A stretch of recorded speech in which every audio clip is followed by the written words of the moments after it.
back to Smut and Study podcast. I'm Natalie. I'm Amanda. And today we are talking about the second book, A Kingdom of Flesh and Fire from the Blood and Ash series. Once again, not a skinny book. None of these books are skinny.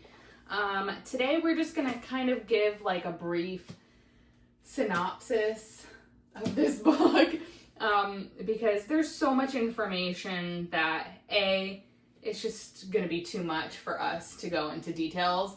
And I'm not going to lie, I don't remember a lot of these details. I read these books so long ago. So we're just going to give like a synopsis of the book and then just give our thoughts on the book, maybe ask some questions and move on from there. Once again, really good series if you haven't read it. The first book, it ends with basically Castile.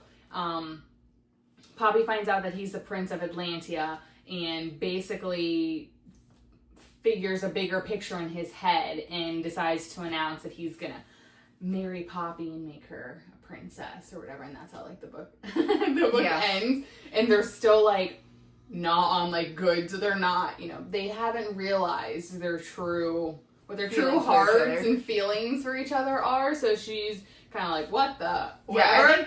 And that's how it ends. I think Castile knows his true feelings for Poppy because, like we said in the last episode, his plan was pretty much to use her as bait to get his brother. So turn her in and receive his brother back. But now he's like, I like her. Yeah. The only solution to still use her as bait, kind of. Yes. But not give her over. And not give her over is to marry her. Yes. So then, like, him and her being married could be used as, like, like, we could be allies with the queen. Now give over my brother. Right. Exactly. But she still has fake hate. She's still like, Yeah, this I don't even know, like, she just still feels betrayed, like, by him. Yeah. And I was getting annoyed by her. He's like, bro, like, what do you want from me, Yeah. I mean, this book or the next book, like, I don't remember, but, like, I was getting annoyed because, like, it's like, every time they, like, have sex or they do something, she's like, oh, let's just pretend, like, it's me and or Poppy and Hawk or whatever. Yeah. And then they, like, do it. Like, every time they get close with each other, she's like, oh, we could just pretend for now. We'll pretend. And she's like, I don't think he actually likes me and blah, blah, blah. Like, he's still just using me. And I texted Natalie and I'm like, does she not see that he's obsessed with her? Like, good Lord. Yeah. It's like she came up with I don't know who came up with, like, the pretend thing. I think it was her. But it's like she kept, like, digging in of, like, let's pretend. And, of course, he went along with it because he wants to be near her and, like, with her. Yeah. But then it's like she took that as, like, like, he wants to pretend so he doesn't even like me. And I'm like, you dumb dummy. Yeah. Dumb. I don't know. No, I was like, and as you read this book, you'll see all the things that he says and all the things that he does. Yeah. And I'm like, how could you not tell? Like, I understand, like, the beginning was rocky, but we forgot the beginning was rocky. The beginning was rocky. He lied, he captured her, whatever. Get over it. I'm kidding. But move past it. But she did stab him in the first book. Yeah. That's something that we didn't say, but she did stab him in the first book, so technically she almost could have killed him. So, they're even. I don't know. Get over yourself. Yeah. I don't understand. But, yeah, this... I did forget about the stabbing, though, in the first book. So, I'm just gonna... I felt like my synopsis of the last book was kind of shitty. I thoroughly enjoyed it. But, so I'm just gonna kind of read some of the synopsis from my Kindle that kind of sums up the book or whatever. So, they obviously left off with the plan of getting married. So, Poppy and Castile form an alliance to rescue their brothers, which that's another thing. Poppy does have a brother, Ian, and apparently Castile has seen him. Yeah. So she's like, oh, well, if Castile could take me to my brother, I'll go along with this plan, and then I'll get to know my brother or whatever. So it says they form an alliance to rescue their brothers and combat the Ascended. Their relationship evolves from mistrust to genuine affection as they navigate complex political dynamics. Poppy's unique abilities, including empathy and healing, growing stronger, leading to speculation about her true heritage. They agree to marry as part of their strategy, but their feelings deepen into real love. As they travel to Atlantia, they face numerous challenges, including attacks from the Ascended and internal opposition from some Atlanteans. Poppy struggles with her changing identity and the revelations about her past, including possible connections of Queen Elena of Solas. Meanwhile, Castile works to protect Poppy and secure his position as the future king of Atlantia. And then it says, upon arriving to Atlantia, Poppy is confronted by a hostile group at the Chambers of Nyktos.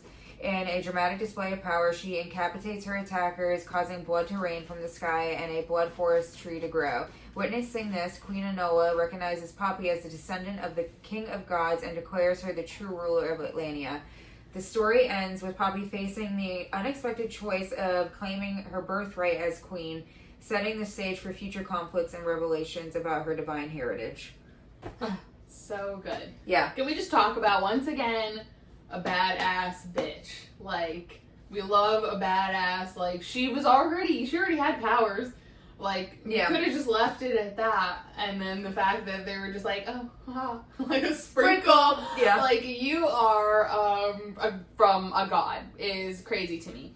And when I was reading this series, I was unaware at this point that there was a prequel series called From Flesh and Fire, which most people read the From Blood and Ash series because I think that came out first before the Flesh and Fire series, but it's like a prequel or whatever. And just hearing like Nyktos or whatever, like that's the main character in the Flesh and Fire series. We love him, by the way.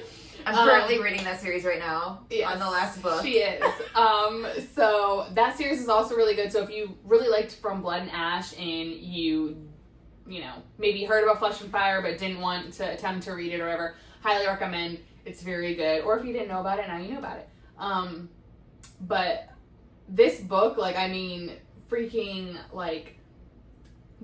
I'm glad, the feelings are starting to come out, she wants to save her brother.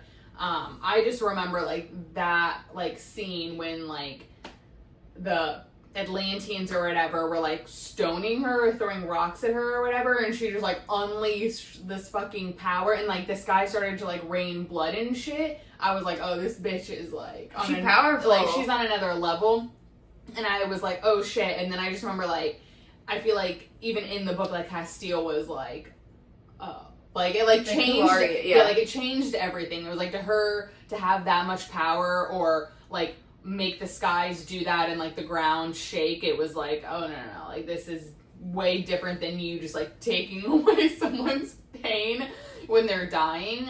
So that was really cool because the book ended and I loved how it ended because you immediately wanted to go grab the third one because it just opened so many more doors, you know, to the story. I think it's funny because she just is immortal and she had that little healing or the ability to take away pain from people. She didn't think she was special. She didn't think she was special. She just thought okay, what is this? But she never really talked about it because she wasn't allowed to. Yeah. And she didn't want people being oh, something's wrong with you because as the maiden she was oh, I might not be chosen by the gods anymore. Yeah. But it's funny because then when she goes into the immortal area, Atlantia, where everybody kind of is ascended, a vampire, just that type of stuff, they see her do that and they're okay, you're the impasse or whatever, which was from the primals back in the day, which apparently that was a super scary power to have. Yes. For people to be, or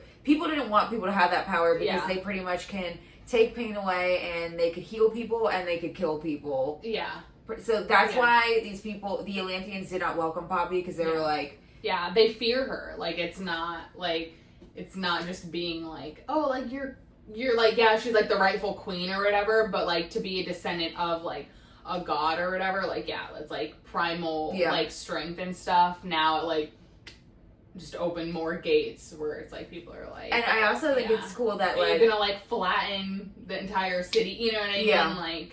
Yeah, because obviously now at this point too, they're more scared of her because the whole thing that happened in this chamber where they're oh, you're the true queen. They're okay, what else are you gonna do? Yeah, what you can just you killed do? A bunch of people. Yeah, can you? Even though they were stoning her and calling her a whore, but right, God forbid the girl wants to protect herself, but then I feel they just use that against her, and they're just well, can you control it? or like, you know what I mean? Like, or is it like feelings based? Like, I feel Yeah. like anytime it's a powerful woman, it's like everything needs. It's about feelings. Yeah, yeah. Like, They're better. Yeah. You should flatten the whole kingdom. It's so true, though. It's so Like, true. really? Okay, get over yourself. But anyways, so that was what this book is about. A pretty short video, but honestly, it's probably better that way because we could go into the details of everything. But you know, if you read it, we also don't want to bore you with that sort of stuff because you know what these books are about. So we just wanted to kind of give like our take on it a little bit and a good summary. So thanks. Yeah, thanks for listening.